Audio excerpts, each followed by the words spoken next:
Em uma noite de agosto de 2009, Brasília foi palco de um crime que abalou o país. No apartamento 601 da 113 Sul, um ex-ministro do TSE, sua esposa e a empregada doméstica foram brutalmente assassinados, com mais de 70 golpes de faca. Mas o que começou com uma investigação policial de alto perfil rapidamente se transformou em um cenário de tortura, provas forjadas e confissões contraditórias. Quem são os verdadeiros culpados? A filha do casal foi mesmo a mandante desse crime? E como uma delegada, um inquérito marcado por vidências e irregularidades e confissões retratadas moldaram um dos julgamentos mais controversos da história do Distrito Federal. Para nos ajudar a entender as camadas legais e as falhas do sistema, recebo hoje o advogado, Dr. Luciano Santoro. Prepare-se para uma análise implacável. Este é o Investigação Criminal True Crime, o caso da 113 Sul.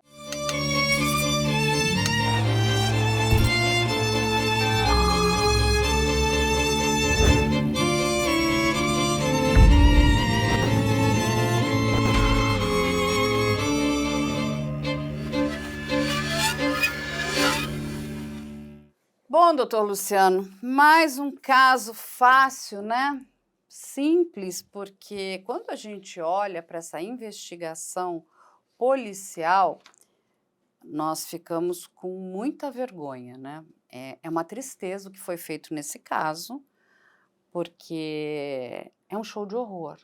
Até vidente apareceu, uma delegada vai ouvir uma vidente com uma história de uma chave. Depois ficou comprovado que essa chave foi plantada. Essa delegada foi condenada. Doutora Marta Vargas. Assim, é tudo um absurdo. O que nós temos aqui de certeza? 3 pessoas foram assassinadas de forma brutal. Um casal e a senhora que trabalhava naquela casa. E esse casal, nós temos aqui, né, o José Guilherme Vilela, um ex-ministro do TSE com 73 anos, com 38 facadas. Depois nós temos a Maria Carvalho Mendes Vilela, de 69 anos, advogada, também esposa dele, com 12 facadas. E a Francisca Nascimento Silva, a moça que trabalhava na residência, de 58 anos, com 23 facadas. Nós estamos falando aqui de 73 facadas. É facada demais.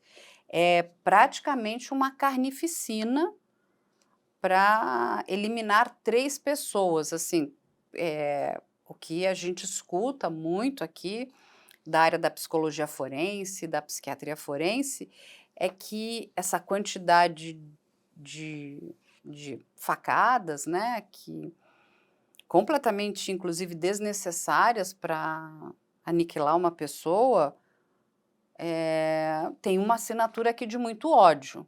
E ódio vem das mais diversas formas, caminhos, né? Então, pode ser um ódio familiar, pode ser um ódio, enfim, inclusive de um funcionário para um empregador ou de alguém, enfim, você começa a nutrir ódio por uma pessoa por diversos motivos, não necessariamente isso tem assinatura de um crime familiar. A questão toda é, isso é de fato um homicídio ou é um latrocínio? E até o professor Luciano Santoro vai explicar para a gente que um latrocínio não vai a júri popular. Apesar de ser um crime que tem dolo, enfim, as pessoas ali todas estão mortas, mas o que levou aquelas pessoas para aquele local não foi cometer o homicídio. O homicídio é em decorrência de um crime patrimonial, que acabam ali matando outras 3 pessoas. E aí muda toda a dinâmica, porque aí não vai a júri popular, é algo muito mais técnico, é isso? Temos a promotoria, Exatamente. temos a defesa e vamos ter ali a figura do juiz ou da juíza. É que assim, quando a gente vai ler tudo o que aconteceu nesse caso, e assim, é assustador porque, graças a Deus, nós temos excelentes policiais que fazem excelentes investigações e é desses policiais que a gente tem que ter orgulho, mas quando chega isso aqui, é de uma tristeza.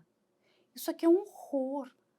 E aí, nós temos 3 pessoas mortas, temos outras tantas pessoas, né, que foram colocadas nessa cena de crime.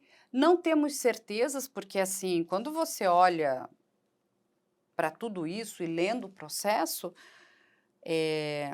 eu tenho mais dúvidas do que certezas, né, porque me lembrou um pouco a história também do caso Evandro, professora, onde as pessoas foram torturadas também para confessar um crime que elas não haviam cometido.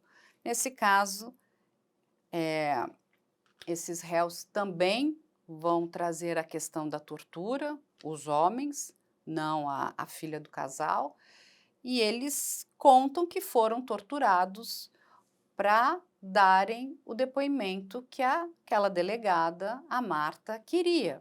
Ou seja, por isso que nós temos tantos depoimentos que um contradiz o outro, mas o que é o pior de tudo? Eu vou já passar para o professor aqui. É que nenhuma versão de nenhum deles é igual no sentido, tá bom, então foram essas pessoas, mas como que isso aconteceu? Porque se esses 3 homens estavam na cena do crime, minimamente eles vão contar uma história, né, parecida, mas as histórias são completamente diversas. Quem morreu primeiro, quem foi em segundo, o que aconteceu no terceiro, ficou amarrado, não ficou amarrado, chegou para roubar. Cada hora vem uma história. E toda a questão dessa investigação é em cima desses depoimentos, ou sejam, provas circunstanciais. Não existe aquela prova científica, sabe? Que você fala, não, temos o DNA, temos a certeza absoluta, a arma do crime nunca foi encontrada. Quando a gente fala de 73 facadas, o sangue é viscoso, a gente sabe muito bem que, a não ser que você tenha ali, né, saiba usar de forma exímia, né, com bastante destreza, uma faca, você vai acabar se cortando de alguma forma. Não é fácil você, né, sair esfaqueando alguém. É uma tristeza. Assim, é horrível tudo isso aqui. É uma investigação horrorosa, horrorosa. 3 pessoas assassinadas, coisas foram subtraídas dessa casa, que foram encontradas depois na casa do ex-porteiro, né, que é o Leonardo. Me diga a sua visão, porque assim, é muito horrível isso. Sinceramente, eu acho que tudo que a sociedade espera, depois de 10 anos, né, quando a pessoa vai ser julgada, que foi quando ela foi julgada, já passamos 15 anos do caso, a sociedade espera que, ao final, a gente tenha pelo menos uma certeza. Né? Ainda que a certeza, efetivamente, daquilo que aconteceu, talvez a gente nunca chegue lá, nós temos que ter aquela certeza que é aquela certeza que leva as pessoas ou a cumprirem uma pena, ou elas serem absolvidas, porque eu tenho a certeza de que não havia uma prova que eu colocasse alguém atrás das grades como se ela tivesse sido condenada por aquele caso, por ela ter feito aquele fato, ela ter praticado aquela ação. Neste caso aqui, o que a gente vê são muito mais dúvidas do que certezas.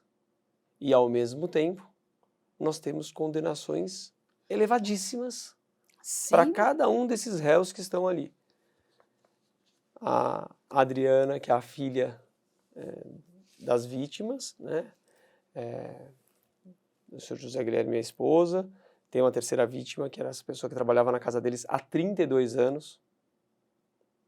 Há 32 anos morava lá, que também é tão vítima quanto. Sim. Ela foi morta, ao que tudo indica, apenas por estar lá, por trabalhar lá, para poder manter a impunidade do homicídio do casal, mas a gente não tem uma certeza neste caso.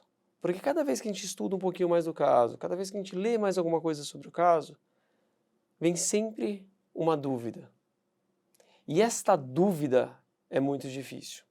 E não é que quando a gente olha o acórdão deste caso, porque quando a Adriana foi condenada, a defesa recorreu, foi para o Tribunal de Justiça do Distrito Federal e os desembargadores foram analisar. Só que quando a gente fala em tribunal do júri, que é aquele tribunal que são os pares que julgam a pessoa, são 7 pessoas do povo, ali funcionam umas regras diferentes do que os crimes comuns, né, com os outros crimes. Nos crimes dolosos contra a vida e aqueles que são conexos a eles são julgados juntos, por isso que teve aqui julgado o furto também, junto com o homicídio, nós temos um princípio que é a soberania dos vereditos. E é este princípio da soberania dos vereditos que faz com que seja tão limitada a atuação do Tribunal de Justiça sobre o veredito dado pelos jurados. Entendi. Então eles só poderiam, os desembargadores ali, analisando, falando, não, espera aí, realmente tem uma dúvida muito pertinente aqui no caso. Se a polícia coloca ela na cena do crime, por um laudo, uma perícia absolutamente estranha, que eu nunca tinha visto, que identifica a data da impressão digital. Não, é absurda, né? Com várias falhas, né?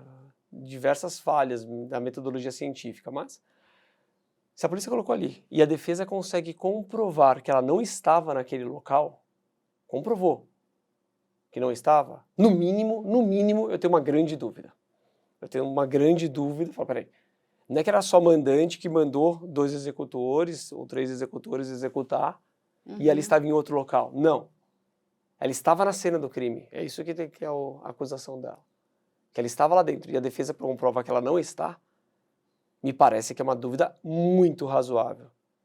Muito razoável. Só que o Tribunal de Justiça, quando a gente olha o acórdão dessa apelação, eles falam, peraí, mas eu não posso mandar submeter a um novo julgamento. Foi isso que os desembargadores entenderam. E por que eu não poderia mandar submeter a um novo julgamento? Porque os jurados decidiram com base em uma das 2 teses que tinham postas à sua disposição. E o jurado não tem que fundamentar o porquê que ele achou que a versão do promotor era melhor que a versão da defesa. Pode ter sido por qualquer motivo. E eles falam, tenho 2 teses, eu só preciso ver se essa tese, ainda que eu não possa nem concordar com ela, se essa tese tem algum indício no processo que a corrobore. E tinha. Tinha os depoimentos, na plenária do júri foi sustentado pelo promotor, o promotor, no caso, desde o começo, então ele tinha elementos também, indícios, que colocavam a sua versão, indícios. Uma prova contundente, cabal, não tem nesse caso.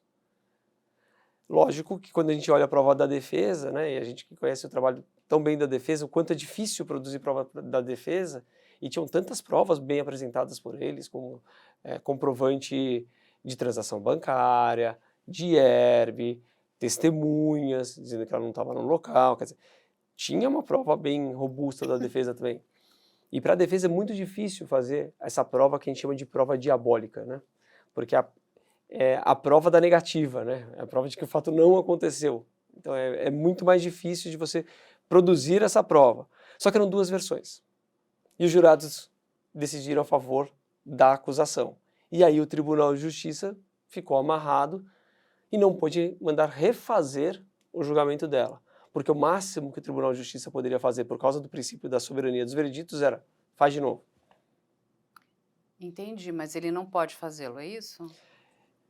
Os desembargadores entenderam que como tinham 2 versões e a prova não era manifestamente contrária à prova dos autos, ele não determinou a realização de um novo julgamento. Então, hoje, como é que está a situação dela? Ela tem recursos ainda tramitando nos tribunais superiores, questionando nulidades que ocorreram durante o julgamento segundo a defesa dela. Então pode ser que alguma nulidade realmente, algum ministro entenda que efetivamente esteve presente, anule o julgamento, ela seja julgada novamente, mas hoje ela tem uma condenação em segunda instância pelo parricídio. Eu entendo, mas vamos por partes, vamos tentar fatiar esse caso aqui, antes até da gente trazer as artes e os vídeos, porque é o seguinte, eu posso ter uma confissão, um depoimento sob tortura? Lógico que não, de forma Bom, alguma, então se isso aconteceu de forma alguma. e ficou inclusive comprovado, porque esta delegada, inclusive é condenada, então isso automaticamente não deveria ser totalmente anulado? As provas que ela produziu lá atrás foram, aí foi refeita, muitos depoimentos foram refeitos, inúmeros testemunhos foram dados, já na Corvida, já numa outra delegacia de polícia. Não, eu entendo, mas aí quando a gente fala, você tem ali 7 depoimentos, 8 depoimentos, você está juntando com os primeiros que foram dados naquela delegacia, daquela forma completamente irregular. Então, assim, então não é que você tem 8 depoimentos, você tem alguns depoimentos, na verdade muitos nem são válidos, pelo que eu entendi, porque você não pode ter um depoimento sob tortura, que é uma Não, coisa e veja, quando começa a chegar na errado. autoria, é através de uma vidente, eu nunca vi isso. Não, eu também Eu não. nunca vi isso, né? É através de uma vidente, e aí o que se comprova depois é que a delegada mandou as fotos das 3 pessoas que ela imputava para essa vidente, para que ela pudesse reconhecer as pessoas depois. Não, Olha gente, o absurdo que é, não, algo assim professor, inacreditável. não, é um absurdo, é um desrespeito com as vítimas, com essas pessoas, né, que foram mortas de forma brutal. E sabe o que é mais preocupante? Porque assim, a gente tem 2 linhas. Ou a filha de fato é mandante, ou ela não tem nada a ver com isso. E aí, se ela não tem nada a ver com isso, essa pessoa sofreu a morte dos pais que ela amava, ela perde esses pais, ela possivelmente devia gostar muito, inclusive da Francisca, porque está há quantos anos, Lógico. né? Faz parte, praticamente, não é só uma pessoa que trabalha ali, ela é sua família, né? Convive com você, você tem histórias com essa pessoa. Ou seja, você perde 3 pessoas que você gosta muito, você não consegue nem viver o luto real, te colocam como a mandante de um crime que você não cometeu. Essa é uma linha. Então já existe um desrespeito com essa pessoa que é vítima dessa situação toda. Ou ela é, de fato, a mandante e realmente ela tem que ser uma pessoa, uma atriz, né, muito articulada, muito boa, porque, gente, essa mulher ela nunca, né, assumiu, então como é que ela fez? Porque assim, a gente cobre tantas investigações boas e a gente sabe como uma investigação boa é feita. Então, o que ele tem que investigar absolutamente tudo. Se você não tem, se esses depoimentos são tão conflitantes, cada hora vem com uma história, a autoridade policial ela precisa, de fato, né, ter a capacidade de investigar um caso independente desses depoimentos. Como? Através de provas científicas, DNA, digitais, câmeras, herbes, extratos bancários, tem tantas maneiras, enfim. Existia alguma animosidade entre ela e os pais? Existia algum planejamento? Qual era? Ela alguma vez se encontrou com esse ex-porteiro? Entende? Tem tantas maneiras, porque, assim, ele nem mais porteiro do prédio era Não. um ex-porteiro. Tanto que ela está lá dentro, eles colocam ela na cena do crime para ela abrir a porta, né? Para ser a pessoa que vai abrir, vai poder receber os autores do crime, os executores. Então, só que a defesa prova que ela estava em outro lugar. E aqui eu coloco até mais. Tanto desde o começo não era tão evidente que como é que funciona no júri, né, para as pessoas entenderem. O júri ele se difere dos outros crimes que a gente julga por um juiz singular, porque ele tem 2 fases. Ele é um procedimento que ele é escalonado. Então, aquela persecução penal, você tem a fase do inquérito policial, depois você tem ali um juízo que a gente chama de juízo de acusação, que é uma fase que é só com o juiz, ouvindo testemunha, como se fosse um processo criminal comum. Então a gente vai ouvir a vítima, quando é possível. Então nesses casos não seria possível ouvir a vítima porque elas já faleceram, mas quando é tentativa de homicídio, a gente ouve a vítima, que a gente chama de ofendido.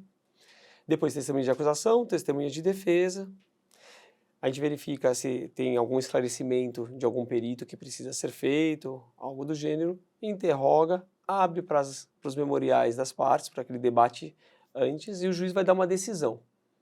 O juiz ele tem 4 decisões possíveis ali. Ele pode entender que era uma causa de absolvição sumária da pessoa, está provada a legítima defesa, ninguém duvida dessa legítima defesa, ele já absolve. Era um estado de necessidade, ele vai absolver. Então, pode ser que ele desclassifique, ele entendendo, olha, não é um crime doloso contra a vida. É outro crime. Poderia ser um latrocínio, um roubo seguido de morte. E como você já falou muito bem, júri, crimes dolosos contra a vida. São poucos. Homicídio, instigação, induzimento e auxílio ao suicídio. Nós temos o aborto indo para júri e também o infanticídio. São os que a gente tem hoje que vão para júri. E quando eu tenho um crime de júri, ele atrai os outros. Então, se eu tenho, por exemplo, um aborto sendo praticado com uma ocultação, a gente vai trazer os 2 crimes para o tribunal do júri. Dessa primeira decisão, então, ele pode absolver, ele pode desclassificar, ele pode impronunciar ou ele pode pronunciar. Pronunciar é dizer, você vai responder perante o tribunal do júri porque eu tenho prova de que um crime aconteceu e eu tenho indícios suficientes de materialidade.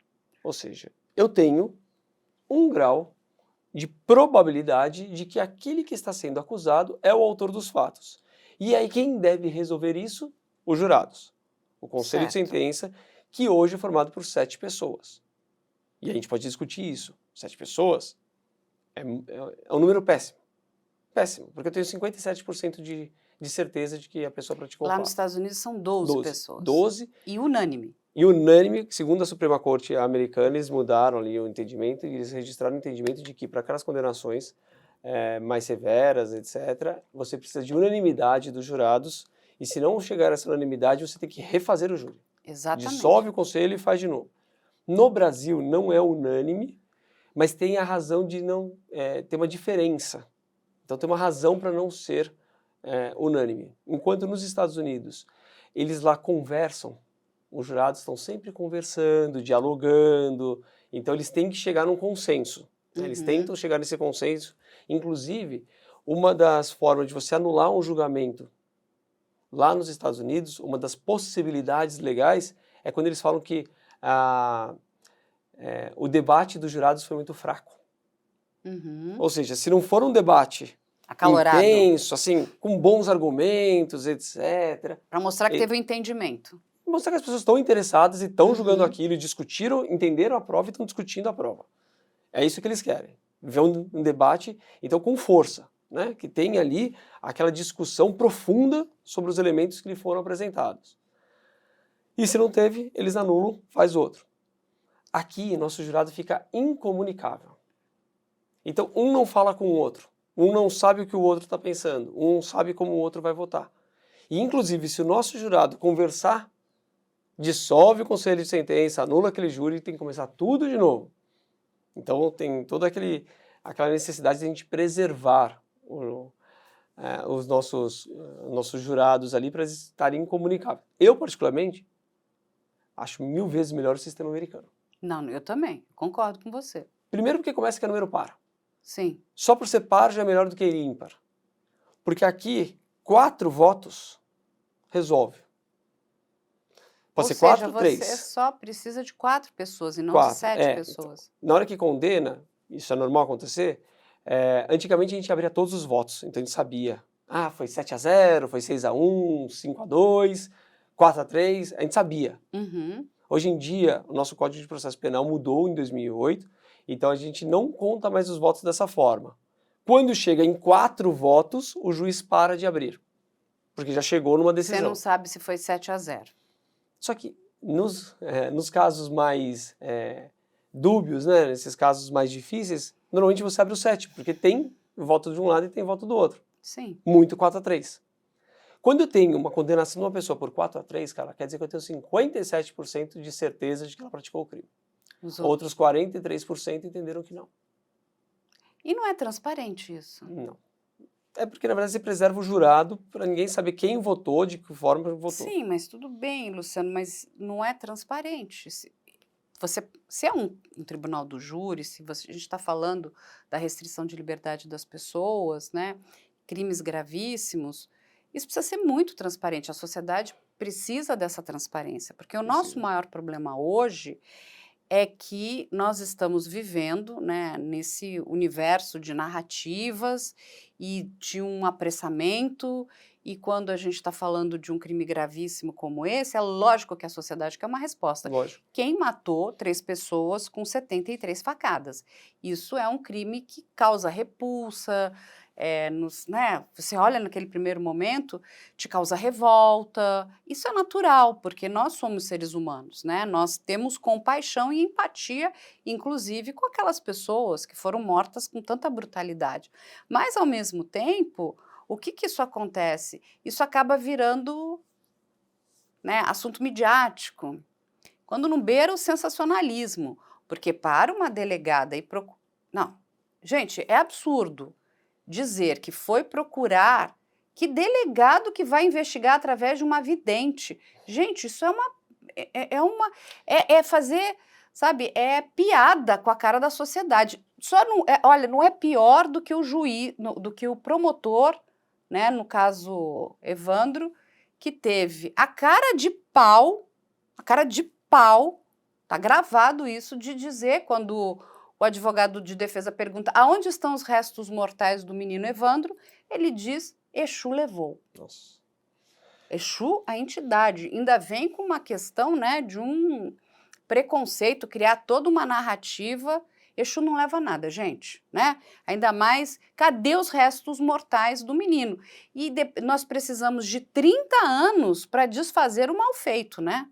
Ou seja, para que essas pessoas tivessem, né, o direito de ouvirem que elas não cometeram crime algum. Elas falavam que tinham sido torturadas, que aquelas confissões eram sob tortura, ou seja, todo aquele tribunal, aquela promotoria continua com aquilo, ou seja, são 30 anos de sabe, tortura em cima de tortura, porque não é só tortura para confissão, é toda a tortura, sabe, contínua, de muito tempo. E aí, o que é isso aqui? A pessoa não sabe investigar, vai chamar vidente? Não, pelo amor de Deus. É difícil. Não, aí é demais. Sabe o que ela tem que fazer? Fala, gente, eu não sou competente, não sei fazê-lo, não sei. Ou preciso de mais tempo, mas vou chamar vidente? Essa mulher foi condenada, gente.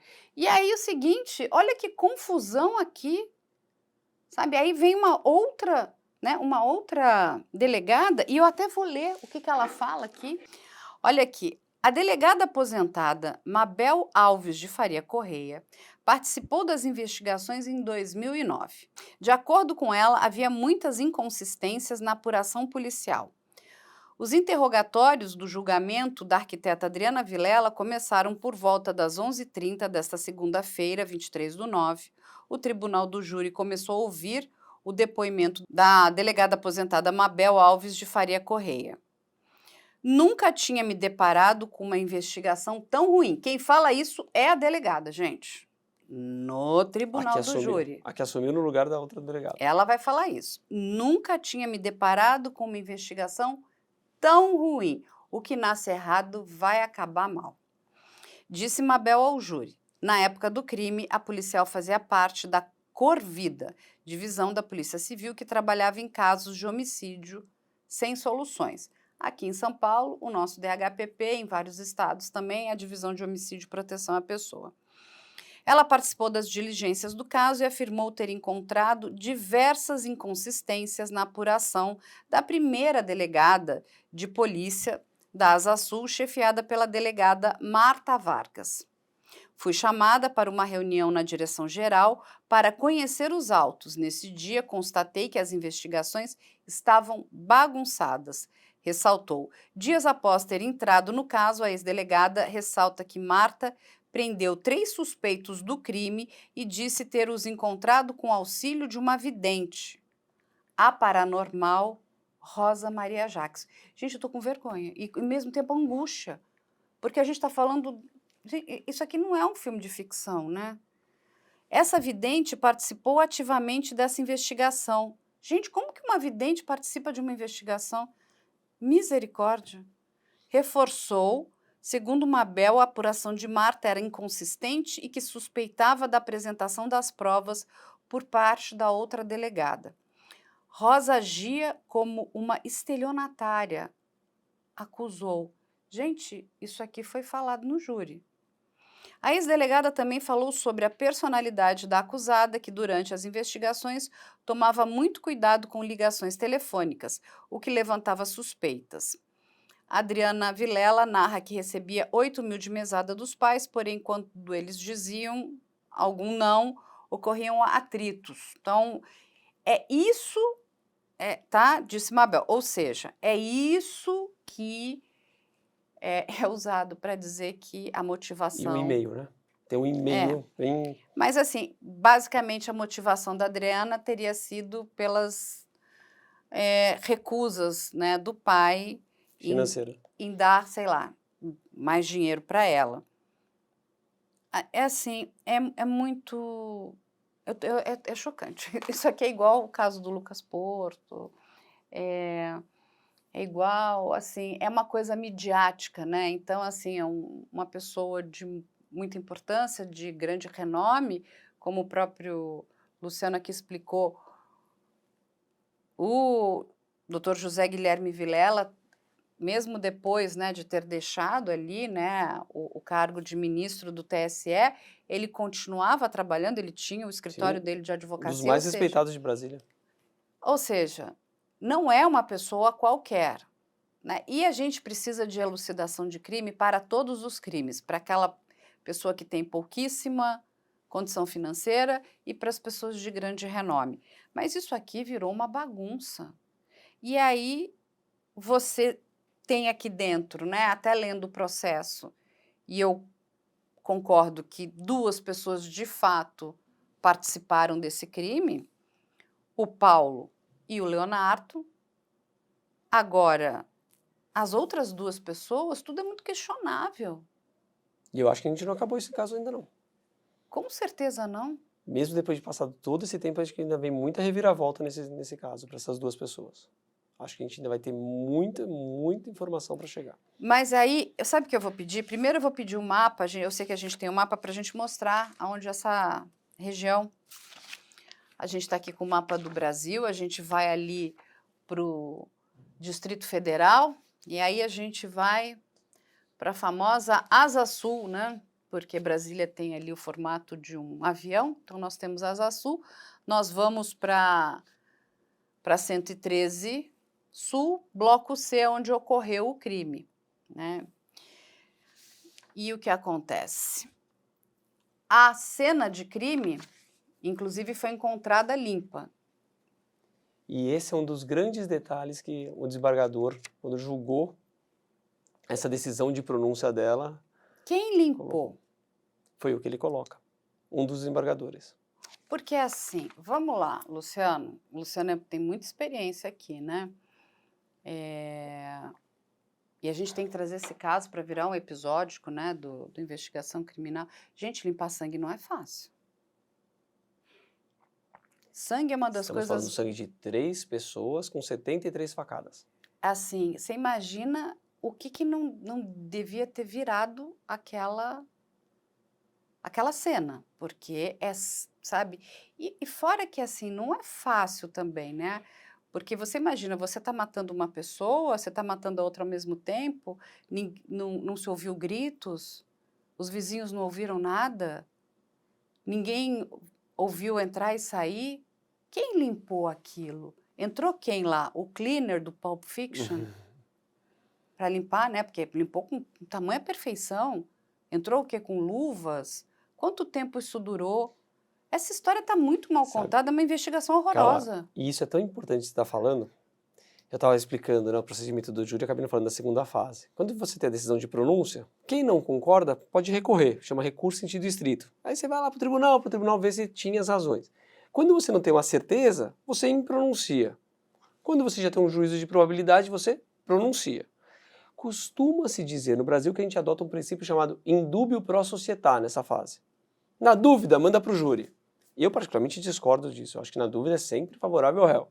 Mas Continue as investigações, continue né? até você ter uma certeza, né? Lógico. Mas a gente adota isso no Brasil meio que regularmente, o indúbio pro società nessa fase. Está na dúvida? Tem duas teses possíveis?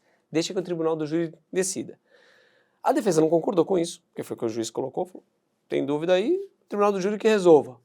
Mandou para o Tribunal de Justiça para decidir se ela ia para júri popular ou não. No primeiro julgamento, 2-1. Ou seja, um voto continuou achando que ela não tinha que estar no tribunal do júri. Uhum. Quando isso acontece, a defesa tem direito a mais um recurso, que se chama embargos infringentes, para a gente poder chamar os outros desembargadores que compõem aquela Câmara Para votar. para que todo mundo decida. Cara, e já não tinha já era tão dúbio o caso, foi 4-3. 3 desembargadores entenderam que ela não tinha que estar lá. Não tinha que responder no tribunal do júri, porque por mais que exista o princípio do indúbio pro società, eles falaram, mas espera aí, cadê os indícios realmente fortes de que ela deva responder no tribunal do júri? Porque aí fica muito difícil. Porque aí júri, tudo pode acontecer. Absolutamente tudo pode acontecer no tribunal do júri. Sim, a gente tem que ter certeza que a gente está levando realmente, de fato, as pessoas corretas, para que para que os nossos pares, né, possam de fato deliberar né? E aí um dos desembargadores, quando ele vota, fala, não, eu acho que tem que mandar ela para o tribunal do júri, ele usa essa argumentação que você colocou. Peraí, ele falou, peraí. Mas tinha muito sangue, onde foi parar esse sangue?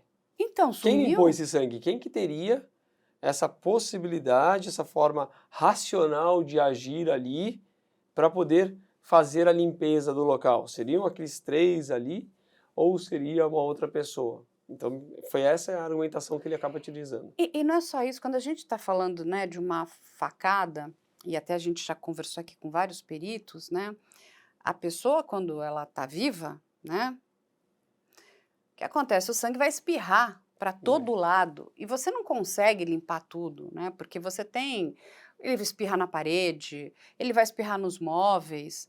É uma bagunça fenomenal até que o corpo vá perdendo, né, a capacidade, né? Porque você tem aquela questão da pressão arterial, então vai espirrando para todo, não é pouquinho. Para pensar quando você corta um dedo, a quantidade às vezes de sangue que fica jorrando. E você imagina você desferir tantas facadas. Ó, o que o desembargador coloca aqui. Ó. Não foi encontrada nenhuma marca de sangue nas escadarias, nem nos elevadores do edifício, o que indica que os assassinos trocaram suas vestes e calçados antes de deixar o apartamento. Contudo, as vestes ensanguentadas não foram encontradas até hoje. Não obstante a grande quantidade de sangue jorrada, encontrando suas vítimas em 3 pontos diversos, os assassinos não deixaram pegadas ou impressões digitais.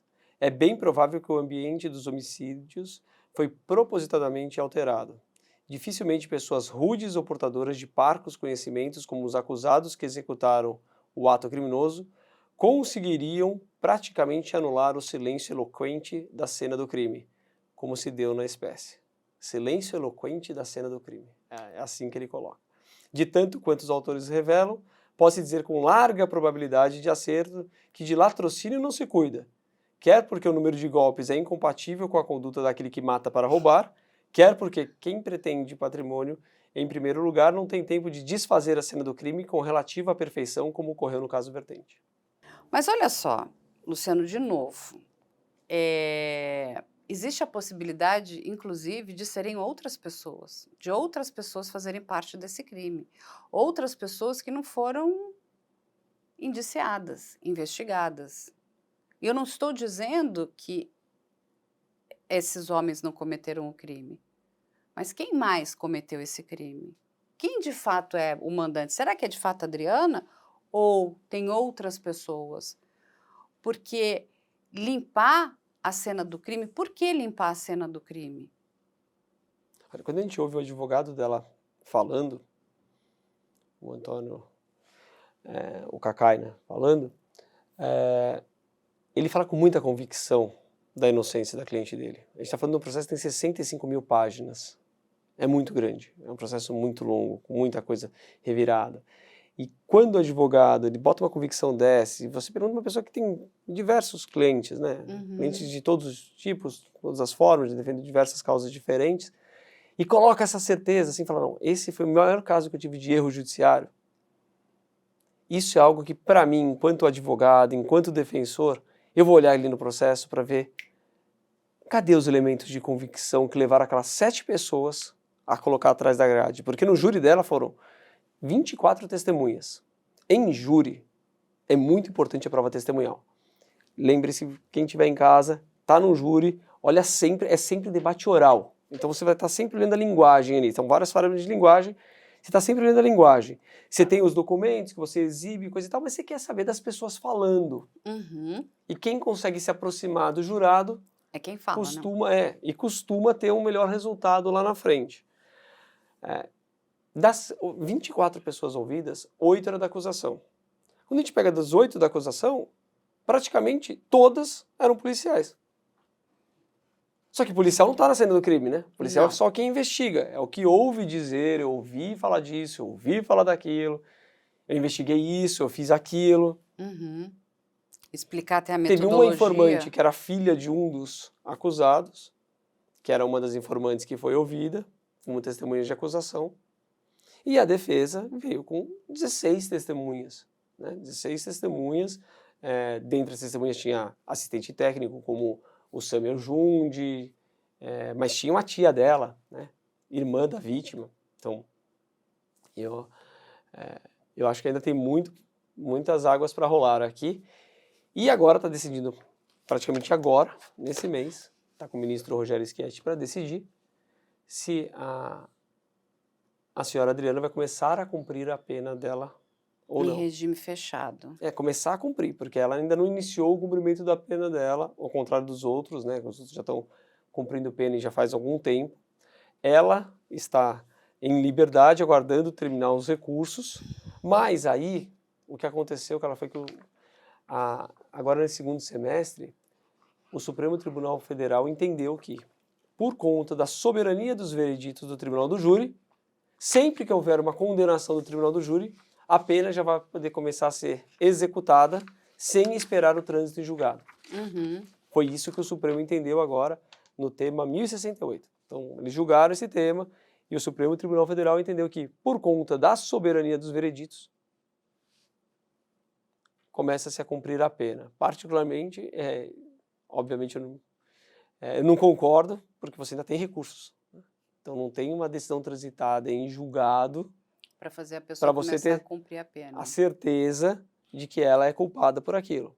Porque a pessoa é condenada no tribunal do júri, essa decisão pode ser anulada, você pode determinar que seja feito um novo julgamento, tem vários... E se ele for inocentado, imagina, a pessoa ficou presa. Ficou presa, exato. Né? Então, só que como teve esse julgamento, então embora esteja para julgar os recursos dela no Superior Tribunal de Justiça, no Supremo Tribunal Federal, teve um pedido e a Procuradoria da República se manifestou agora para que ela comece a cumprir a pena dela. Falta o ministro decidir se ele vai determinar, que não é de 67, né? 67 foi quando ela foi condenada em primeira instância, depois de um recurso caiu um pouquinho, caiu para 61 anos, que também é uma pena... Bastante alta. Muito elevada, para os padrões brasileiros, muito elevada. E aí, Luciano, a gente tem o vídeo aqui do Paulo Cardoso Santana, que é agora de janeiro de 2024, aonde ele vai, né, confessar, vai dizer que tanto a Adriana quanto o Francisco não fizeram parte ali daquela cena de crime. Então, eu vou pedir para soltar, e ele diz que somente ele e o tio participaram. Em nenhum momento eu entrei em contato com o Francisco Maia. Francisco Maia não tem nada a ver nisso, ele é inocente, entendeu? Ele é inocente, ele foi levado num processo a pagar pelo crime que ele não cometeu, ele está 14 anos inocente. Isso que eu quero deixar afirmado. Tem muitos anos que eu quero dar uma oportunidade dessa que eu estou tendo hoje, até pode ser Deus, né, que está trazendo aqui isso para dar uma vitória para ele lá, porque ele merece, ele está pagando por um crime que ele não cometeu. Ele torturou, ele fez tudo, entendeu? Esbagaçou, mas ele estava no mundo certo, entendeu? Eles estavam no rumo certo, eles tinham pegado 2 culpados, aí tirou eles do trabalho deles e colocou outra delegacia, aí trouxe 2 inocentes a pagar por um crime que eles não cometeram. Gente, é assustador, né, o que ele É. conta. E assim, mais uma vez a necessidade, quando a gente olha, né, essa quantidade de idas e vindas, e é permitido aqui, né, no direito brasileiro, inclusive na nossa lei, que os acusados possam trazer a quantidade de versões que eles bem entenderem, ou seja, eles podem inclusive mentir, porque eles não são obrigados a produzir prova contra si mesmo. Eu entendo isso como algo errado. Eu acho que se cale, né? Como é nos Estados Unidos. Você não pode mentir, porque mentira é perjúrio, e você vai ter um aumento de pena. Então você fica calado, você escuta. Essa é uma grande discussão que a gente tem no Brasil. É. Qual que é o direito do nosso acusado, né? Como ele não tem o compromisso de dizer a verdade, não tem nenhuma punição na lei, Então a gente diz que ele pode mentir. Então, assim, e ele vai, né, tá ali com o seu representante legal, ele vai dizer, olha, você fica quieto, ou você vai falar isso, ou o representante vai dizendo o que ele deve fazer, como é nos Estados Unidos. Então, muitas vezes, eles dizem que vão permanecer calados, vão... Para não né? produzir prova contra si. Exatamente, aqui não. Então, mais do que necessário, você ter a área da psicologia forense, inclusive para poder fazer essas análises, né, de o que é verdade ali ou não. Essas pessoas foram de fato torturadas porque a alegação que ele traz é gravíssima, Gravíssimo. sabe? E assim, e a gente sabe que não é mentira, porque veja bem, a gente tem aí vários casos, né, que são horrorosos. A gente tem Irmãos Naves, a gente tem Escola Base, a gente tem assim, os mais famosos, né, o caso Evandro.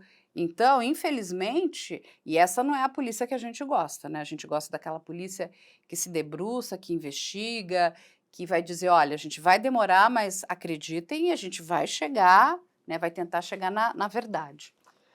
E sabe que eu, vendo essa declaração dele e as consequências, né, de quando ele deu essa declaração, e aí foram perguntar pro promotor. E aí para mim vem a clássica situação de que as pessoas precisam começar a entender de que não existe monstros de 2 cabeças. Ou é acusação, ou é defesa. Achar que promotor, Ministério Público vai ser ao mesmo tempo acusação e fiscal da lei é um monstro de 2 cabeças. A pessoa tem a cabeça de acusação e continua na acusação. Então quando chegou para ele, falou, olha, ele acabou de dar essa declaração desse jeito, sem nem ter muito acesso do que a pessoa falou, o promotor já descarta de plano qualquer coisa que ele tenha afirmado. Ah, não, mas essa pessoa já mudou de versão não sei quantas vezes. Não, o que ele falou, nada disso importa, isso já foi julgado. Veja, não acredito que esse seja um papel, né, de alguém que está lá para promover a justiça. Vamos rever o que ele trouxe de importante, de elementos. O que ele está falando aqui? Será que tem um inocente realmente cumprindo uma pena? Sim. Será que aquela pessoa ali, ela é inocente, ela merece ter revisto a sua situação? Ou eventualmente submetê-la de novo ao tribunal do júri? Então, mas de plano já vem e descarta, ah não, mas mudou de... E por que mudaria 14 anos depois? Por que mudaria a versão agora, a pessoa já cumprindo a pena não sei quantos anos? Não, é isso, né? Então, de novo, por que esse homem foi colocado ali? Aí tem informação de que ele nem sequer estava naquela região, né?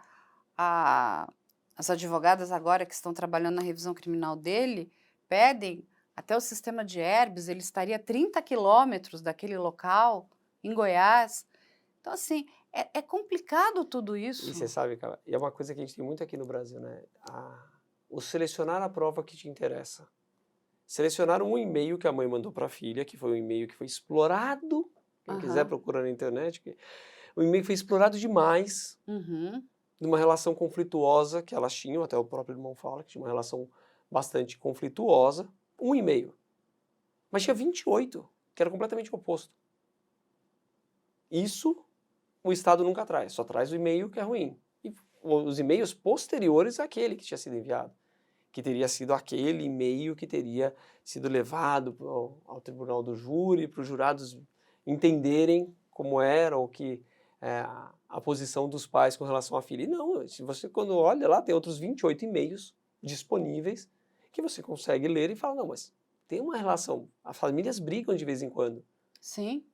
Mas a mãe falando que ela é muito bem-vinda na casa, desejando o melhor para a filha, oferecendo a reforma do telhado ou alguma outra coisa. Quer dizer, você vê uma relação normal ali também. E nada disso é explorado pela acusação. A acusação sempre vem e explora só aquele ponto que é o ponto ruim, né?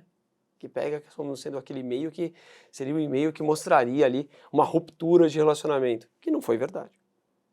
Porque os outros e-mails mostram, e era a forma como eles se comunicavam, os outros e-mails mostram ali uma relação amorosa, uma relação carinhosa, dela com a mãe com ela, chamando ela de Nana. Então, eu acho ainda que tem muitas coisas vão aparecer nesse caso, cara. E aí, Luciano, eu vou pedir aqui o vídeo 1, que é o vídeo do Francisco, dessa pessoa que foi colocada aí nessa cena do crime, pelo depoimento, né, do Paulo e do Leonardo.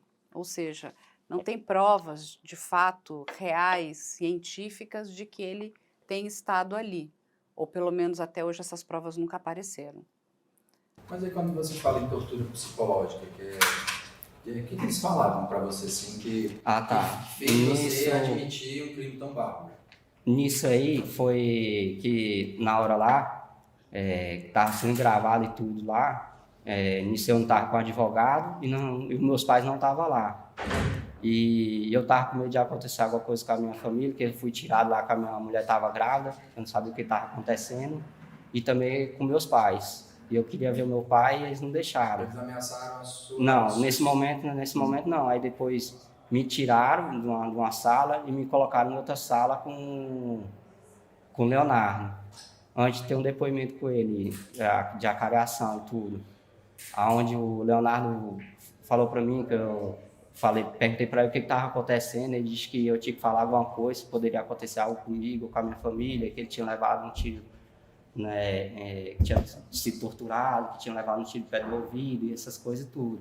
Eu falei, mas não tem nada a ver, aí foi na hora que os 2 agentes entraram, só eu e ele numa sala que eles tinham colocado, mas para mim acho que estava sendo gravado também, câmeras escondidas. Aí na hora que eles falaram, o Leonardo está falando que você tem envolvimento, que o Paulo foi na sua mercearia, fez uma proposta de dinheiro para você ir na 113 Sul, que você foi junto para ele lá. Leonardo? Aí o Leonardo confirmando tudo, na frente dele e tudo. Aí citou algumas coisas que eu não me recordo muito. Aí nisso aí, tirou o Leonardo e ficou só eu e o agente, onde eu fiquei com esse agente que foi o Crédito Peralta Gomes, onde eles falaram que eu tinha que falar alguma coisa, que a casa caiu, que eu tinha que citar alguma coisa que interessasse eles, que eu tinha que assumir a parte da pizza que cabia. Aí nisso eu tava com medo, querendo falar com meus pais, eles falaram que só ia ver os meus pais se falasse conforme o que eles queriam ouvir. Por que você acha que só a Adriana Vilela permanece livre ainda? Eu não sei. Para mim, se eu estou no processo, passo por essa situação, e Leonardo, e Paulo e tudo, e ela também está no julgamento, não sei porque ela até hoje também está em liberdade, sendo que eu poderia também, no meu processo, eu passei vários anos no isolamento, tentando vários pedidos meus, foi negado mais de 5 pedidos meus lá, e eu me encontrei preso. Claro que você deve ter lido muita coisa sobre o processo, você acha que ela tem culpa desse crime? Eu tenho as minhas dúvidas. Muitas pessoas têm certeza, outras não têm. Eu, com toda a verdade, olhando nos seus olhos, eu tenho dúvida. Dela, agora do Leonardo. Do Leonardo, você acha que o Leonardo cometeu esse crime? Pelo que eu, assim, de 100%, eu tenho a minha 70% porque do que eu acompanhei no processo, tudo, do que há nos laudos, tudo isso, eu tenho essa convicção. Você tem que as pessoas te reconheçam como um monstro que praticou um crime tão bárbaro? Porque se você for ver, avaliar tudo, depois que você sair desses portões, eu não sei como é que vai ficar a minha história nesse processo e tudo, no decorrer dos tempos e dos anos. Porque além disso, se eu sair daqui, ainda vou estar ficando devendo, não vou poder ir aonde eu quero, não vou fazer o que como uma pessoa normal possa fazer. É muito ruim. Você vai estar preso, embora você está solto, você vai estar preso psicologicamente. Acabaram com a minha vida. Gente, é muito triste, né? Ouvir tudo isso aí, principalmente na questão de que ele demonstra, né, uma justiça seletiva também, né? Bem seletivo. Um recebe um determinado tratamento, está podendo responder, né? A Adriana, no caso dela, em liberdade, e ele está preso há quanto tempo? 14 anos. Em cima de provas circunstanciais, não existe nada de real, de científico, de concreto que coloquem ele na cena do crime. E só para esclarecer para as pessoas, ele falou da careação. A careação é um procedimento que tem lá no Código de Processo Penal, onde você colhe o depoimento de uma pessoa, colhe o depoimento da outra pessoa, isso pode ser realizado tanto na fase inquisitiva, no inquérito policial, quanto na fase judicial, e se esses depoimentos forem muito divergentes e forem relevantes, você pode trazer as duas pessoas para fazer uma careação, para ver quem está falando a verdade. Como se fosse aqueles procedimentos que tinham ainda na época da Inquisição, quando o senhor feudal botava um na frente do outro, vamos ver quem está falando a verdade. Né? É uma coisa meio antiga. E no caso que ele está falando foi isso. Ele deu um depoimento que ele negava a sua participação, porque ele falou não sabia nem o que eu estava fazendo ali, negava completamente sua participação. O Leonardo já tinha dado alguns depoimentos, e eu acho que era o terceiro ou quarto, onde ele coloca finalmente ele coloca o Marlon na cena, né, o Francisco Marlon na cena do crime. E aí a delegada chama os dois e faz uma careação. É isso que ele está falando que teve. Então foi nesse momento onde ele ficou sozinho ali com o outro, e o outro explicou para ele por que o nome dele foi envolvido, segundo, lógico, a versão dele. E aí nesta careação, foi ainda reiterado mais uma vez que ele tinha ajudado, que ele tinha colaborado. Só que quando a gente dá uma olhada até no habeas corpus, que foi impetrado pelo Innocent Project Brasil, está pedindo, né, para reparar essa injustiça com relação a esse rapaz, eles fazem todo um paralelo bem interessante das divergências de depoimento, que por mais que tenham colocado ele na cena do crime e ele tenha passado então a confessar, né, o fato, aquela confissão dele, quando você olha o que foi confessado com as datas, com os fatos, não bate com o depoimento dos outros. Porque ele não estava lá. Não bate, porque ele fala uma coisa e tu fala outra. Mas o que interessava aos olhos da delegada, aos olhos públicos e assim por diante? Era a confissão. Confissão sobre o que não importa, mas era a confissão. Não o texto da confissão, mas só a pessoa ir lá e confessar. E aí os textos, segundo o habeas corpus, né, segundo aquilo, eles fazem uma reprodução e falam, peraí, um fala que estava na companhia de um deles, esse outro que teoricamente teria que estar na companhia desse um, fala que estava na companhia do outro. Não bate. Não bate nem como eles chegaram no local do encontro deles, que seria um ponto de ônibus. Era até uma questão assim, interessante pedir para se ele estava na cena do crime, para que ele descrevesse a cena do crime. Como era a casa? Eu não vi nesse caso, aí você teve a reprodução simulada também. Não, tipo Seria assim, então me sensacional. descreve. Então você está lá, então me descreve. Como que era aquela casa? Porque ele vai descrever uma casa possivelmente que diferente do outro, que estava... Enfim, tem tantas maneiras de você... E assim, sabe o que eu estava pensando aqui, Luciano, e a gente sabe que não são todas as delegacias que fazem isso, mas eu acho que todos esses depoimentos deveriam ser gravados. Todos. Nos Estados Unidos isso é mandatório. Todos os depoimentos são gravados, inclusive para ter certeza que não tem nenhum abuso. Nesses autos, eu acho que eles foram gravados, tanto que no habeas corpus, a palavra utilizada pelos impetrantes lá do Innocent Project é que os áudios são estarrecedores. Estarrecedores. Quando elas ouvem o depoimento do estarrecedores. Para advogado falar isso é porque realmente foge muito do padrão que a gente está acostumado a acompanhar de oitivas. Mas aí que eu digo, esses áudios, inclusive, eles precisam ser divulgados. Sim. Porque o que acontece? É repassada essa narrativa para a imprensa compra, ou não faz a devida checagem, ou não teve acesso a meios para checar essas informações e sai repassando. Só que tudo que vai para a mão da imprensa é um canhão, né? E aí você já impacta a opinião pública. E aí a gente tem um detalhe a mais. Um crime como esse não pode ficar sem resposta. Não, Um ex-ministro precisa de uma resposta de qualquer jeito. Não, Eu preciso encontrar um culpado. E a gente está falando de 3 pessoas, 73 facadas, um monte de perguntas sem respostas. Quem limpou esse apartamento? Como ele foi limpo? Cadê, de fato, o DNA, a comprovação de DNA? Porque, novamente, se você conversar com qualquer perito, eles vão dizer: alguém manipulando essas facas deve ter acabado de alguma forma também se machucando, ou seja, você tem trocas ali de DNA sanguíneo. E assim, e toda a história, sabe? Fazer uma investigação daquelas lindas, bonitas e maravilhosas, onde é que ele estava? Teve troca de conversa? Então tá, eu contratei ele, porque no primeiro momento o tal do Leonardo disse que pagou 10 mil para ele. Mas cadê esse dinheiro? Né? Ou disse que prometeu. Como é que foi?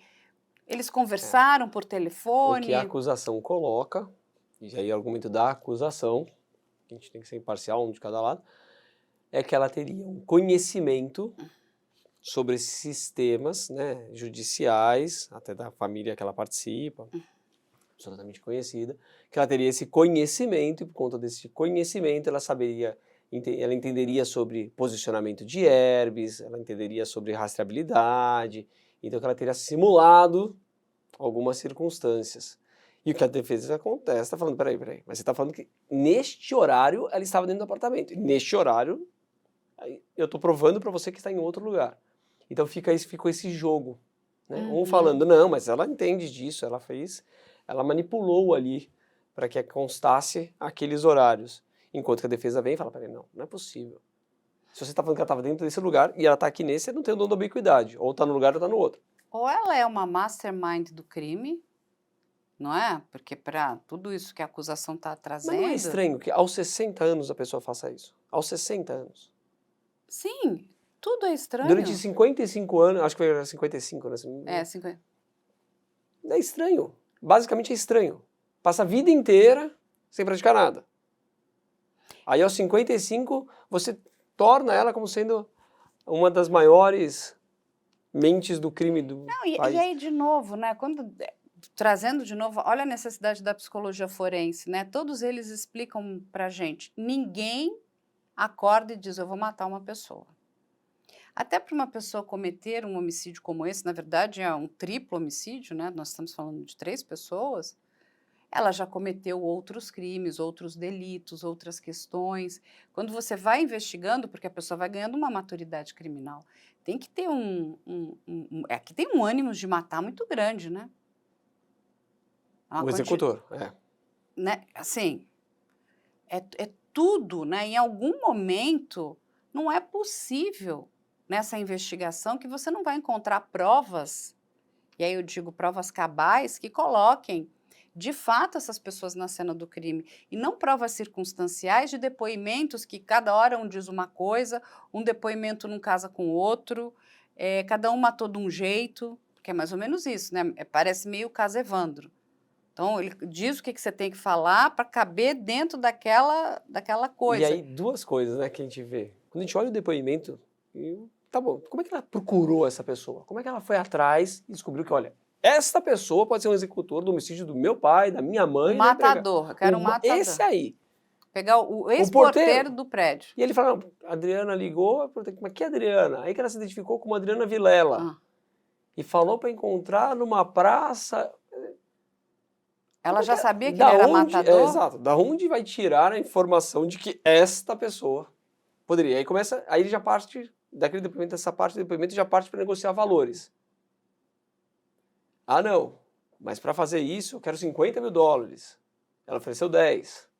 Quer dizer, é muito estranho um depoimento. Muito.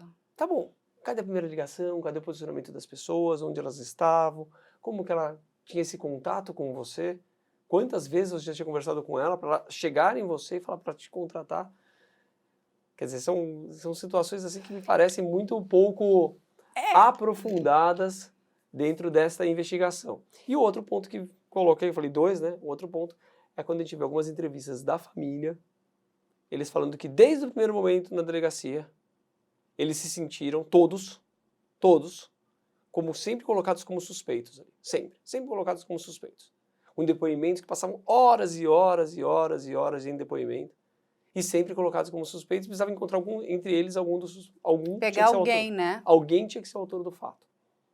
Foi uma das palavras, é isso que me chamou muita atenção quando a gente ouve essa conversa. Você sabe que, né, eu que sou dessa área aqui do audiovisual, olhando tudo isso aqui, tentando ser bastante isenta, né, é uma história muito mal feita, mal escrita, sabe? Ela não, ela tá, sabe aquela quebra-cabeça que eu tô tentando empurrar uma peça para ver se entra, para ver se encaixa, assim, isso aqui tá muito ruim, em todos os sentidos de estar muito ruim. Ou é uma história que está esperando uma reviravolta para ter Sim. um outro final. Porque esse não pode ser o final. Esse não Com pode ser o final dessa certeza, história. essa história aqui não foi contada. Isso aqui tem uma história criada. E a gente aqui não está dizendo que ela é inocente ou culpada, mas do jeito que tudo, né, é trazido. Tem mais dúvidas do que certezas. Em relação a esse rapaz, de novo, o tal do Francisco, também mais dúvidas do que certezas. O tal do Paulo, ele agora, recentemente, ele continua se declarando culpado. E o tal do Leonardo, o ex-porteiro, também se declaram culpados. Independente deles serem culpados ou não, qual é a motivação desse crime? Era só roubar?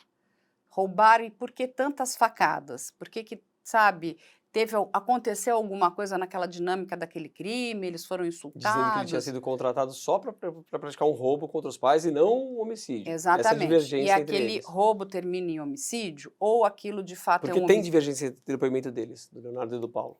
Ou um fala que foi contratado para persecução, o outro fala que foi contratado para Então, mas roubar. Ou eles de fato foram contratados para um homicídio e não foram lá para roubar. E se foram contratados para um homicídio, quem de fato contratou essas pessoas? Quem contratou? Mas a gente tá Foi a acostumado com Adriana, isso, não né, foi a cara? Adriana? A gente está tão acostumado. É difícil ser um latrocínio com 73 facadas mesmo. E isso me cheira muito estranho. A gente não vê Então, isso assim, nunca. Mas quem de fato contratou? Então foi um homicídio, mas quem? Quem contratou? Foi a Adriana ou foi uma pessoa que ainda não foi revelada? Porque também existe essa... Isso aqui No meio de tudo é um isso? saco de gato tão grande que a gente pode até dizer que, né, temos Até outras porque pessoas que A não... motivação inicial dele não cola, porque ele teria pedido um emprego e aí o advogado teria... A vítima teria sido um pouco mais incisiva, dizendo, sabe quantas pessoas me pedem emprego por dia? Muita perturbação. Por causa de nada. Entendeu? Nada cola com nada. Aí a gente tem uma investigação completamente desastrosa, onde uma delegada acaba sendo presa e é condenada. Por tortura. Exatamente. Olha só, então tudo que eles estão falando Tortura, fraude processual e falsificação de documento. falando em relação à tortura é, de fato, verdade. Aí continua, né? Segue a história, o Ministério Público pega esses depoimentos e diz que cada hora vem uma história, vem outra, mas, enfim, pessoa torturada, ela vai falar qualquer coisa, né? Não precisava nem torturar, você fala o que é, a gente assina aí, né? Foi esse o tempo, né? Que a tortura era considerada uma prova. Porque ela foi, né? A tortura durante séculos e mais séculos e mais séculos, ela era chamada de questão, largamente empregada, até na Inquisição foi empregada pela própria igreja. A tortura empregada ela era um meio de prova. E, aliás, nas universidades se estudava a questão da dor. O quanto a pessoa poderia resistir à dor. Lembrando que a dor de hoje não é a dor de antigamente. Antigamente as pessoas aguentavam muito mais dor do que a gente aguenta hoje. Olha só o que aconteceu com o Rubens Paiva, que é até o médico legista, que ficava ali para calcular o quanto que poderia ser, né, empregado ali de tortura, e ele falava, vocês vão acabar matando o cara. Então, assim, porque queriam que ele confessasse algum... Olha só, então, de novo, a gente vem com essa história de que se eu torturar a pessoa, ela vai confessar. Vamos deixar claro, não precisa nem... Vai torturar onde quer que a gente assine aquilo, né? Gente, que isso? O Beccaria já dizia isso pra gente no Iluminismo. Você não tem a capacidade de fazer uma boa investigação? Gente, existe um crime horroroso, 3 pessoas mortas, de uma forma brutal. tem que investigar, sabe? Tem que, sabe, levantar aqui a manga e investigar. Dá vontade de pedir, né? Porque a gente é boa. Deixa que eu vou investigar esse crime, hã? Lá no Iluminismo, o Beccaria falava, né, que a tortura é um método excelente. Excelente para você condenar um inocente fraco e absolver um culpado forte. Porque se ele resistisse à dor, ele estava absolvido. Porque alguém aí, né, se beneficiou com essa história toda. Como que, né, a cena foi mudada, aquela casa foi limpa, como que ninguém ouviu nada? Ninguém ouviu 3 pessoas sendo mortas. Você imagina, sabe, você desferindo facadas nas pessoas, as pessoas vão gritar. Ninguém ouviu nada. Por volta de 7h30 da noite ainda. Não era nem Entende? horário. Não, né, olha que, gente, que coisa porca horrorosa. E aí, Luciano, só para a gente passar aqui para as pessoas uma linha do tempo, que eu acho que é importante, bacana. porque isso começou lá em 2009, né? Isso não é um crime recente. Então, eu vou pedir aqui a linha do tempo para soltar. Então, vamos lá. Aqui nós temos as vítimas, né? O José Guilherme Vilela e Maria Carvalho Mendes Vilela, ambos assassinados em 2009, com mais de 70 facadas em um apartamento de luxo em Brasília. Na verdade, são 73 facadas, os 3. A Francisca Nascimento, que era a senhora que trabalhava lá há muitos anos, né? 32 anos na família. Era da família. Exatamente, também assassinada no mesmo dia. A pena de 61 anos de prisão, o envolvimento inicialmente acusada de ser a mandante do crime, atualmente aguarda julgamento de recurso em liberdade após a retratação de um réu. Aí a gente vai ter aqui os condenados também. O Leonardo Campos Alves, que é o ex-porteiro do prédio, teve pena de 60 anos de prisão. Envolvimento inicialmente confessou o crime e afirmou que Adriana o contratou. Depois incluiu Francisco, Marlon, mas a acusação foi desmentida por Paulo. A condenação confirmada sem possibilidade de recurso. Aí nós temos aqui outro condenado, que é o Paulo Cardoso Santana, que é sobrinho do Leonardo, que é o ex-porteiro, pena de 62 anos de prisão. Ele ainda teve uma pena maior, né? O envolvimento confessou o crime, mas em 2024 retratou sua versão, alegando tortura policial. Agora afirma que ele e Leonardo foram os únicos responsáveis. E nós temos esse moço também condenado, Francisco Marlon Aguiar, com uma pena de 55 anos de prisão, envolvimento inicialmente acusado de cúmplice. Ele está sendo defendido agora pela Innocence Project, que alega tortura e inocência. Não cabe mais recurso porque já transitou em julgado, então é uma revisão criminal. Aí, no meio dessa confusão toda, nós tivemos essa delegada, né, que é a delegada que ouvia videntes, né, que é a Marta Vargas, que é a primeira delegada do caso, e ela fez investigações consideradas controversas e alegou a ajuda de uma vidente. Foi presa e condenada por forjar provas e cometer irregularidades durante o processo. Um absurdo. Só para contar, uma coisinha bem rápida, em 2018 ela começou a cumprir a pena dela, começou a cumprir a pena de 16 anos, mas ela está em prisão domiciliar agora porque ela cuida do irmão que tem deficiência. Ou seja, né? Bastante conveniente. Aí, no dia do crime, o casal José Guilherme Vilela e Maria Carvalho Mendes Vilela, além da empregada Francisca Nascimento, são brutalmente assassinados com mais de 70 facadas em um apartamento de luxo na Asa Sul, em Brasília, por volta das 19h15, ou seja, um horário onde todas as pessoas estão acordadas. A descoberta dos corpos, né? Os corpos das vítimas são encontrados em estado de decomposição no dia 31 de agosto de 2009, ou seja, já tinha passado um tempo. O julgamento do Leonardo e do Marlon acontece, e do Francisco, no dia 13 de dezembro de 2013. O Tribunal do Júri de Brasília condena Leonardo Francisco pelos assassinatos com base na tese do Ministério Público do Distrito Federal. Aí, vamos lá. A condenação de Paulo, né, Cardoso Santana, ele é condenado a 62 anos e 1 mês de prisão em regime fechado, além de 20 dias de multa, no dia 6 de dezembro de 2016. Aí, no dia 9 de agosto de 2016, temos a condenação de policiais por improbidade administrativa, que são Marta Geni Vargas Borrás, perda da função, cassação da aposentadoria, se aplicável, 5 anos de suspensão dos direitos políticos, multa de 100 vezes a remuneração e proibição de contratar com o poder público por 3 anos. José Augusto Alves, perda da função, 4 anos de suspensão dos direitos políticos e multa de 50 vezes a remuneração.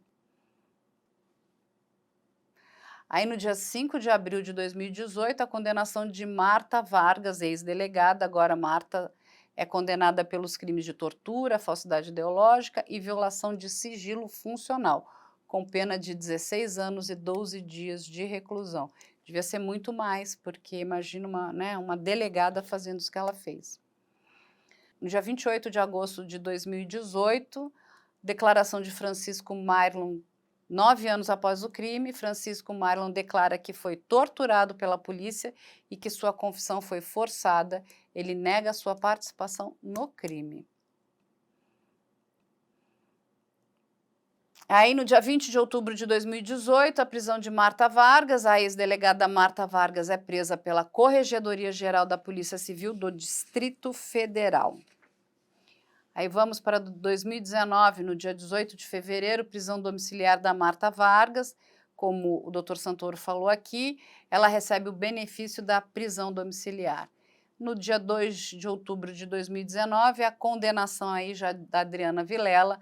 A Adriana Vilela é condenada a 67 anos e 6 meses de reclusão, mais multa de 20 dias, em regime fechado pelo triplo homicídio. Essa pena vai cair, não é isso? Uhum.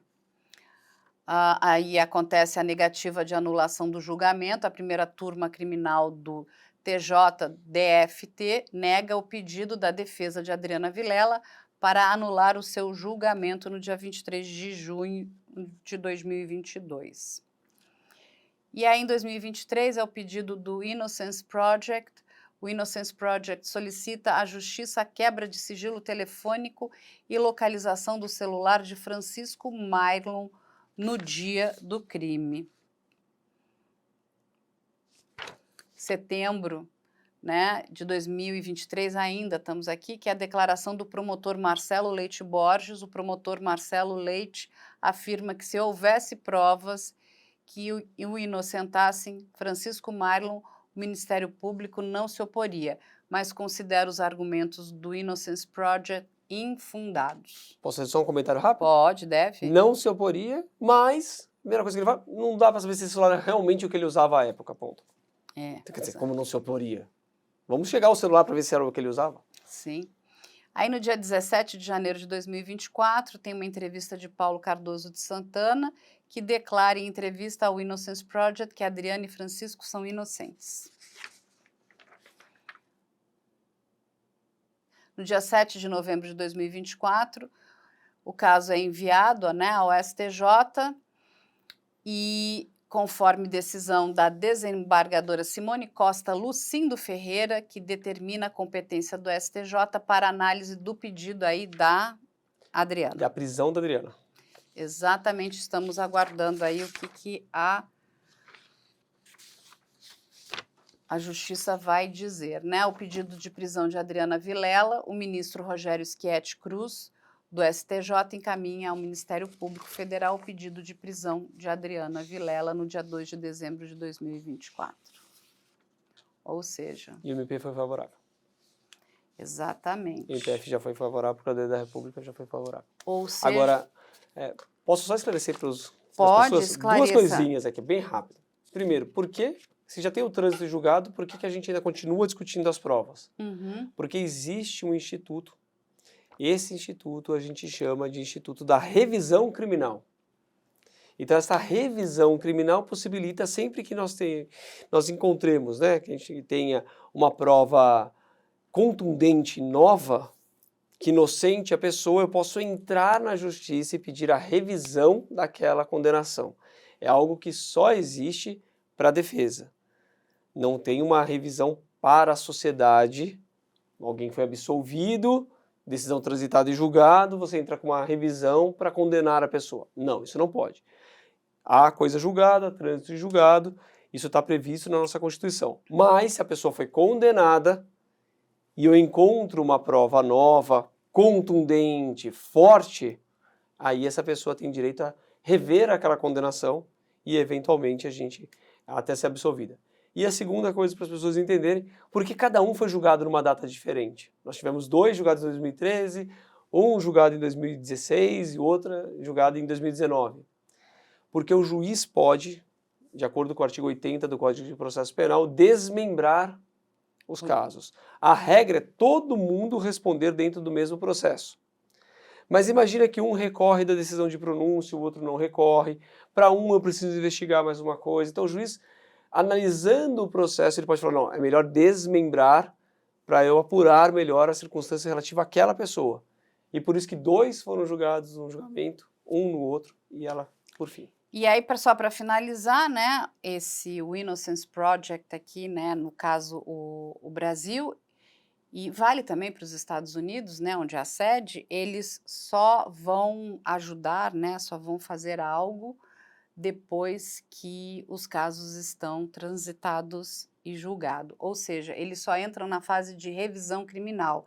Então, para que as pessoas entendam, não adianta você mandar absolutamente nada para o Innocence Project se o seu processo ainda está em julgamento, está em fase de apelação, porque eles não pegam esses casos. Se o seu processo está em fase de julgamento, você manda para o seu advogado, conversa com ele, faz o seu advogado te defender da forma correta dentro do processo. E se você acha que algo está errado, você deve sim procurar a imprensa também, né?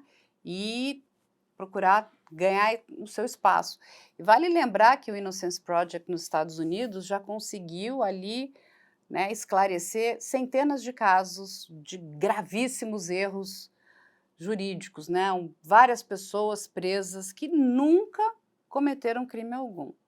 Ou seja, e não para de chegar pedido, né? Assim, tem até uma série muito boa na Netflix para quem quiser assistir sobre o Innocence Project. Eles mostram a quantidade de pedidos que chegam ali diariamente, mas cada revisão criminal é um trabalho absurdo, não série é? Mostrar o quanto eles sentem quando eles não podem atender todo mundo, não consegue, você Tem não que tem braço. escolher o que eu coloco na frente, E é muito né? difícil isso, né? Deve ser a mesma sensação daquela pessoa que está na UTI com 2 casos Ou ali. do transplante, né? Muito difícil. Quem que a gente salva a vida aqui primeiro, né? Quem que vai ajudar? Né? E assim, a gente tem casos ali de pessoas com 20, 30 anos de condenação já presas, né, no regime fechado e que não cometeram crime algum. Ou seja, isso é muito dramático. O Brasil também vem fazendo aí um bom trabalho, né, com o pessoal aqui, mas de novo, eles também têm recursos limitados, eles não conseguem atender a todo mundo. Então só fica o aviso, não adianta você mandar absolutamente nada para o Innocence Project se o seu processo não transitou em julgado, né? Então, você tem que, o que o doutor Luciano falou, converse com o seu advogado. Agora, é muito importante, né, Luciano, também, porque quando a gente vê grandes erros, né, e a gente costuma, às vezes, a falar, olha, isso aqui teve uma investigação ruim, o Ministério Público aqui não trabalhou da forma que nós gostaríamos que ele trabalhasse, mas a gente também encontra muitos erros da defesa, né? Também, bastante. Então, assim, o erro não é só de uma parte, gente, um erro, ele é um contexto. Eu não estou dizendo que é esse caso, absolutamente, mas quando a gente escuta, e isso é uma realidade brasileira, que 20% da população carcerária nunca cometeu crime algum. É chocante. São pessoas que estão presas e não cometeram crime. Vamos aguardar para entender o que vai acontecer com esse caso. Ele merece virar um episódico, né, do Investigação Criminal, porque aí vão para todos os streamings, para que as pessoas possam entender. Aí vamos ter aí não só a visão aqui do Luciano, como um grande especialista da área, mas aí a gente traz também as pessoas que trabalharam no caso. E no episódio, discuti até os 10 dias de julgamento, né? Quando dura muito o julgamento, eu tenho algumas experiências de julgamento longo, quando dura muito esse julgamento no tribunal do júri, você está sempre medindo ali onde você está ganhando e onde você está perdendo o jurado. Isso é uma coisa muito interessante, entender como é que o jurado se portou ao longo desses dias de julgamento dela. É isso. Então agora a gente, né, vamos agradecer aqui sempre a generosidade do professor, do nosso querido amigo Luciano Santoro. Sigam o professor Luciano Santoro em suas redes sociais para acompanhar suas análises e contribuições valiosas ao debate jurídico e criminal. E não se esqueçam de nos seguir também. Estamos no Instagram, Facebook e Twitter, como Investigação Criminal Oficial. Você pode tirar dúvidas, mandar sugestões e participar do programa escrevendo para o nosso e-mail ic@medialand.com.br. Estamos ansiosos para ouvir você. E claro, não podemos deixar de lembrar do nosso canal de denúncias que está disponível para todos. Se você tiver informações relevantes sobre qualquer crime ou situação suspeita, envie para nós. Lembre-se, sua denúncia pode ser o início da solução de um caso e contribuir para a justiça. Não hesite em usar essa ferramenta. Além disso, não deixe de acessar o nosso portal de notícias investigativas, o newsic.com.br, onde você encontra reportagens exclusivas e análises aprofundadas dos casos mais impactantes do Brasil e do mundo. Por fim, nossa contribuição para as buscas da Interpol. Mostraremos os rostos dos foragidos mais procurados. Se você tiver qualquer informação, envie diretamente para o canal de denúncia da Interpol. Tudo pode ser feito de forma anônima e segura. E lembre-se, quem ajuda está colaborando com a sociedade. E a maior arma da polícia é a informação. Ficamos por aqui hoje, mas esperamos você no próximo episódio de Investigação Criminal True Crime. Até lá, continue atento, curioso e comprometido com a verdade. Até logo!